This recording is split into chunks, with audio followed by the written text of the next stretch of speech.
नमस्कार. Black and white मध्ये आपलं स्वागत. आज आपण चर्चा करणार आहोत ती लोकसंख्या वाढीवर.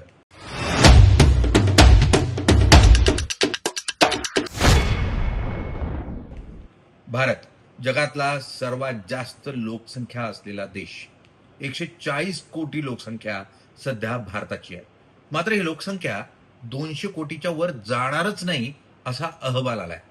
असं का? पण जर अगदी 50-55 कोटीवरून आपण 140 कोटीपर्यंतची मजल मारली आहे, तर मग 200 कोटी का होणार नाही?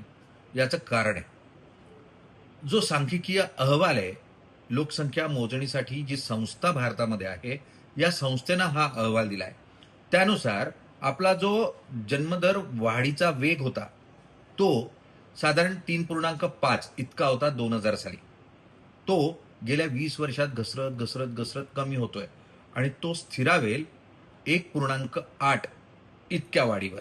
म्हणजे 3.5% जी वाढ होती, म्हणजे जर 100 जण असतील तर 103.5 जण जन्माला येत होती, ती आता 103.5 न होता ती सध्या 101.8 इतक्याच दरानं वाढत आहे.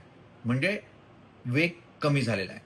हा वेग कमी ज्या वेळेला होईल त्यावेळेला एक टप्पा असा येईल की जिथे मृत्यूदर आणि जन्मदर हा जवळजवळ समसमान होईल आणि मग आपली लोकसंख्या वाढणं स्थिर होईल. ती कोणत्या टप्प्यावर होईल? तर जिथे आपली लोकसंख्या 180 कोटी ते 190 कोटी या घरात असेल, तिथे ही लोकसंख्या स्थिर होईल. म्हणजे आपण 200 कोटी होणार नाही, आपण 180 ते 190 कोटी इतक्याच लोकसंख्येत थांबू. पण हे का होतंय? तर हे होण्यामागचं कारण म्हणजे आपला विकास दर. समाज विकसित होतोय, शिक्षण वाढतंय, आधुनिक जगामध्ये जास्त मुलं नको अशी मानसिकता असते. शिक्षण महाग होत जाणार आहे, त्यामुळे जास्त मुलं नको अशी मानसिकता वाढणार आहे. आणि इतकंच नाही तर आरोग्य व्यवस्था चांगली होत जाईल आणि त्यामुळे जास्त मुलांची काय गरज?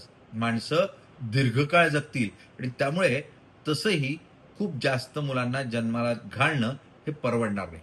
आणि अशा परिस्थितीत मग भारत हा सर्वोच्च लोकसंख्येवर म्हणजे 180 कोटी ते 190 कोटी इतक्यावर पोहोचेल आणि मग स्थिरावेल.